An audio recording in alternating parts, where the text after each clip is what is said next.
क्या हाल है आप लोगों के। उम्मीद करता हूँ यार सब बढ़िया ही होगा।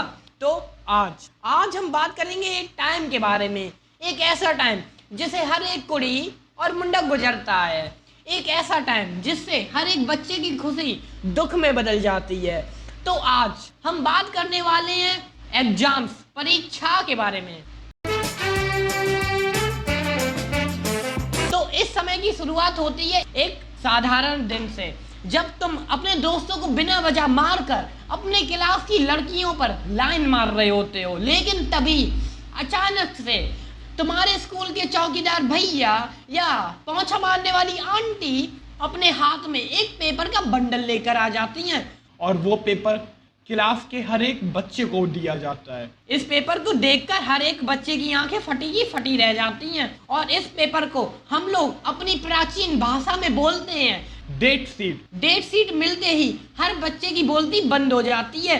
ऊपर से टीचर आके बोल देती है कि अगले हफ्ते से तुम्हारे एग्जाम्स हैं। टीचर की ये बात सुनने के बाद बच्चे के मन में बस एक ही चीज चल रही होती है कि इतना सारा कैसे याद करेंगे, और इन सब टेंशन में जले पर नमक छिड़कने वाला काम करता है मेरा, तुम्हारा, हम सबका प्यारा फ्रेंडली नेबरहुड प्रिंसिपल। बैठा देगा बच्चों को असेंबली में और फिर पूछेगा कि अगर तुम लोगों के 100% नंबर आए तो क्या करोगे। बस इतना सुनने के बाद हर बच्चे के हाथ खड़े हो जाएंगे, और ऐसा नहीं है कि सब एक साथ हाथ खड़ा करेंगे, नहीं, बिल्कुल नहीं। पहले एक बच्चा हाथ खड़ा करेगा, फिर दूसरा, फिर तीसरा, और फिर ऐसे करते करते ढीठ से ढीठ बच्चा अपना हाथ खड़ा कर लेगा। फिर चाहे उन बच्चों के औकात से कान बाहर ही क्यों ना हो नंबर लाने, लेकिन हाथ खड़ा कर लेंगे।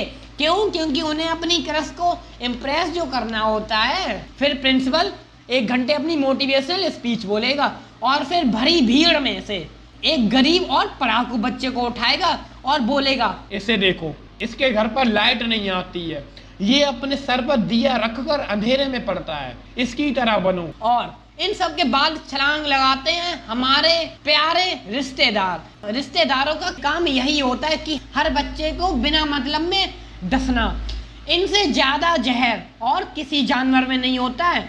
मैं अपने कमरे में अपना मन लगाकर शांति से पढ़ रहा हूँगा, लेकिन अचानक से दरवाजा खुलेगा और उसमें से अंकल जी अपनी मुंडी निकालेंगे और बोलेंगे, और बेटा पढ़ रहे हो क्या? नहीं अंकल जी, गांजा फूक रहा हूँ, आ जाओ आप भी, दोनों साथ में बैठ के फूकेंगे, आज नया वाला लाया हूँ, मजा आ जाएगा आपको भी। अब आते हैं अपने माँ बाप के ऊपर। कुछ माँ बाप होते हैं जो बच्चों के एग्जाम्स आते ही टीवी में रिचार्ज ही नहीं कराते हैं, वो बच्चों से उनका मोबाइल भी छीन लेते हैं। नहीं मतलब 2 घंटे पढ़ने के बाद नोकिया 33 पर सांप वाला गेम खेल लिया तो क्या हो गया, लेकिन नहीं, ले लेंगे मोबाइल। और चलो मोबाइल लिया तो लिया, लेकिन दाल मोट क्यों छुपा रहे हो, वो तो खाने की चीज है, उसे तो रहने दो।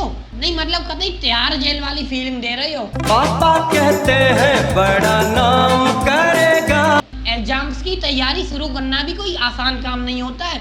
ऐसा लगता है कि जंग की तैयारी कर रहे हो।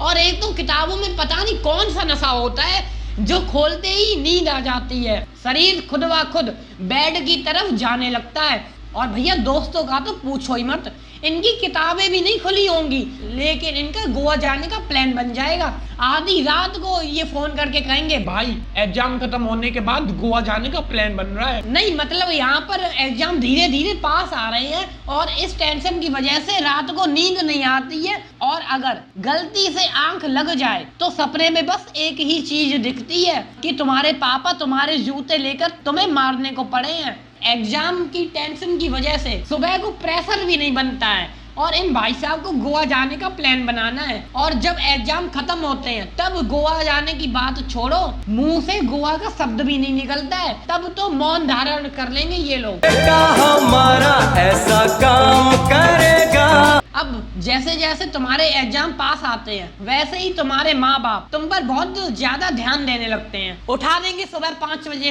पकड़ा देंगे हाथ में कॉपी। और एक तो मुझे ये समझ नहीं आता ये किस महान इंसान ने कहा था कि अगर तुम पूरी साल कुछ ना पढ़ो और एग्जाम के 1-2 दिन पहले सुबह उठकर पढ़ोगे तो तुम्हें पूरा सिलेबस याद हो जाएगा, तुम पेपर फाड़ दोगे।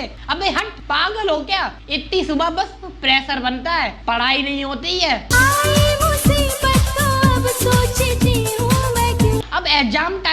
बच्चे ऐसे होते हैं जो एग्जाम की रात को कमर तोड़ पढ़ाई करते हैं। ये वो बच्चे होते हैं जो पूरी साल बस मौज मस्ती में उड़ा देते हैं और एग्जाम की रात को पूरा सिलेबस अपने दिमाग में उतार लेंगे। ये शक्ति बस इन्हीं बच्चों के पास होती है और किसी के पास नहीं होती है। और देखो, एग्जाम के समय 3 तरीके के बच्चे होते हैं। पहला, मुझे कुछ नहीं आता, मैं क्या करूँगा। दूसरा, मुझे सब आता, मैं पेपर फाड़ दूंगा। तीसरा, जो मेरा पर्सनल दुश्मन है वो। ये वो बच्चे होते हैं जो पेपर शुरू होने से पहले इतना रोएंगे कि बाढ़ आ जाए और कहेंगे कि मुझे कुछ नहीं आता, मैं बिल्कुल भी नहीं पढ़ा, मैं क्या लिखूंगा पेपर में। और फिर यही बच्चे एग्जाम में टॉप कर जाते हैं। तब मन करता है कि बस हट्टा उठा के इनका सिर फोड़ दूं। बहस की आंख ड्रामेबाजी करते हैं ताकि कोई इनसे कुछ पूछ ना ले। वो आ गया, देखो देखो वो आ गया। एग्जाम के दिन हर बच्चा पुजारी बन जाता है। जो बच्चा भगवान को नहीं मानता है वो भी उस दिन हर भगवान की पूजा करके ही एग्जाम देने जाता है। उस दिन ऐसा लगता है कि इनके जितना बड़ा संत आज तक कोई आया ही नहीं है। और बस इतना ही नहीं, एग्जाम के समय भले ही कमर टूट जाए लेकिन नेक्स्ट लेवल की चीटिंग होती है। उस समय हर बच्चा निंजा योद्धा बन जाता है। मुंडी कब 360 डिग्री घूम जाए पता नहीं चलता है। कुछ बच्चे तो गजनी बन जाते हैं, ऊपर से लेकर नीचे तक शरीर के हर एक कोने पर लिख लेंगे जवाब। फिर चाहे ये अपनी कॉपी में लिखे या ना लिखे, लेकिन अपनी कॉपी में ओम नमः शिवाय और जय माता दी लिखना बिल्कुल नहीं भूलेंगे। पता नहीं इनको ऐसा क्यों लगता है कि ये लिखने से टीचर इनको ज्यादा नंबर दे देगा। तो बस यार, ओम नमः शिवाय और जय माता दी का नाम लेते हुए आज की वीडियो के लिए बस इतना ही। वीडियो पसंद आई हो तो लाइक करो और सब्सक्राइब भी कर ही देना यार।